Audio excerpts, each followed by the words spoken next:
سورہ ابسا سورہ نمبر 80 آیت نمبر 7. اعوذ باللہ من الشیطان الرجیم بسم اللہ الرحمن الرحیم. وما علیک الا یزکا. سب سے پہلا لفظ ہے وہ حرف استنافیہ ہے، ریزمپشن پارٹیکل، یعنی وہ جو سیکوینس بتاتا ہے ایونٹ کی، جو واقعے کی ترتیب کو بتاتا ہے، یہ ہوا دین یہ ہوا دین یہ ہوا، تو جو سیکوینس بتائے گا اس کو حرف استنافیہ کہتے ہیں. یہاں پر ترجمہ واو کا اور ہوگا، اینڈ. ٹھیک ہے، اس کے علاوہ بھی واو کے ترجمہ آئیں گے، ہم انشاءاللہ آگے دیکھیں گے. ماں یہاں پر حرف نفی ہے، دیٹ از نیگیٹو پارٹیکل. ماں کے اور بھی ترجمے ہوتے ہیں، جو بھی ہوتا ہے، نہیں بھی ہوتا ہے، کیا بھی ہوتا ہے. چونکہ نیگیٹو پارٹیکل ہے تو ہم ترجمہ کریں گے نہیں، ناٹ. وہ اور ماں نہیں، اور نہیں، اینڈ ناٹ. علیہ کا، علیہ کا دو الفاظ ہیں، علا پلس کا. علا کیا ہے یہاں پر؟ علا حرف جر ہے. حرف جر یعنی پریپوزیشن ہے، چھوٹے چھوٹے سپورٹیو ورڈز ہوتے ہیں. علا کا مطلب ہو جائے گا پر، اوپر، اوپر، آن، اپون. اپون کا ترجمہ ہو جائے گا پر، اردو والا پر. اوکے، علا یعنی پر. کا اٹیچ پروناؤن ہے، یعنی ضمیر متصل، یعنی جڑ جانا. تو چونکہ یہ علا سے جڑ کر آ رہا ہے، اٹیچ ہو کر آ رہا ہے، اسی لیے ہم اس کو ضمیر متصل یعنی اٹیچ پروناؤن کہتے ہیں. کا ترجمہ ہوگا آپ، یو. علیہ کا، علا پر، کا آپ، آپ پر. ایک اور چیز یہاں پر یاد رکھیں کہ جو بھی حرف جر ہوتا ہے نا، اس کے بعد جو بھی ورڈ کنیکٹ ہوتا ہے، جو بھی اس سے جڑا ہوا ورڈ ہوتا ہے، اس کو مجرور کہتے ہیں. یعنی وہ اپنے سٹیٹس کے حساب سے جر سٹیٹس میں چلا گیا ہے. تو خیر ابھی اتنے ڈیٹیل میں نہیں جاتے، بس یوں یاد رکھیں علا اور کا دو الفاظ ہیں، تو ایک کو نام دے دیں گے ہم جار، جار یعنی حرف جر، اور کا کو دے دیں گے مجرور. تو یہ دونوں ملا کر جار مجرور کہلاتا ہے. ٹھیک ہے، جار مجرور. جار مطلب حرف جر، اور کا جو ہے اس کا وکٹم ہے، اس کے اوپر افیکٹ کر رہا ہے، اسی لیے اس کو مجرور کہا جاتا ہے. تو یہاں پر کا ترجمہ ہو گیا آپ، علا کا ترجمہ ہو گیا پر، آپ پر. وہ اور ماں نہیں، علا پر، کا آپ، آپ پر. عربی زبان سے اردو میں جب بھی ترجمہ کریں گے تو حرف جر کا ترجمہ آگے آنے والے ورڈ کے بعد ہوگا. یعنی کا ترجمہ آپ اور علا کا ترجمہ پر، آپ پر. انگلش میں سیدھا ہی ترجمہ ہوگا اپون یو. ٹھیک ہے، تو انگلش میں ترجمہ سیدھا ہی ہوگا، لیکن اردو میں ترجمہ الٹا ہو جائے گا. علیکا آپ پر. یاد رکھیں عربی زبان میں دو چیزیں ہوتی ہیں، ایک ہوتا ہے علا اور ایک ہوتا ہے لک، لا. تو جیسے یہاں پر لکھا ہے علیکا، اسی طرح ایک ہوتا ہے لکا. جب بھی ہم کہیں گے علیکا تو وہ کسی ذمہ داری کے بارے میں ہوگا. ذمہ داری یعنی رسپانسبلٹی. اور لکا جب آئے گا فور یو، لکا ہمیشہ رائٹس کے لیے ہوگا. رائٹس یعنی حقوق کے لیے ہوگا. ایک ہوتا ہے رائٹس، ایک ہوتا ہے رسپانسبلٹی. ایک ہوتا ہے کہ میرا حق کیا ہے. اللہ ہمیشہ ذمہ داری کو امپوز کرتا ہے، اللہ ہمیشہ کسی نہ کسی رسپانسبلٹی کو شو کرتا ہے. ٹھیک ہے، تو جیسے ہم قرآن کریم کے متعلق کیا کہا جاتا ہے؟ القرآن حجت ہے نا، قرآن حجت ہے لکا او علیکا.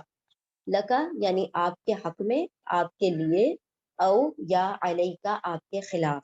تو قرآن کریم حجت بنے گا، قرآن کریم دلیل بن جائے گا، قرآن کریم وٹنس بنے گا اللہ رب العزت کے سامنے، یا تو ہمارے خلاف یا ہمارے حق میں. دو ہی پاسبلٹیز ہیں، یا تو ہم نے قرآن کو اس کی تعلیمات پر عمل کیا ہوگا تو یہ ہمارے حق میں حجت بنے گا لکا، اور اگر ہم نے چھوڑ دیا ہوگا تو پھر یہ ہمارے خلاف حجت بن جائے گا علیکا، آپ کے خلاف. ٹھیک ہے، کوئی بھی ذمہ داری کیا ہوتی ہے؟ ایک بوجھ ہوتا ہے نا، ایک وزن ہوتا ہے.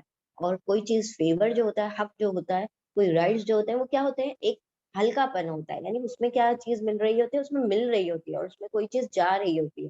تو اسے علا اور لک دو الگ الگ چیزیں، علا اور لا دو اپوزٹ کمبینیشنز ہیں. ٹھیک ہے، تو علیکا آپ پر. کیا آپ پر؟ آپ پر کوئی ذمہ داری نہیں ہے. و اور ماں نہیں،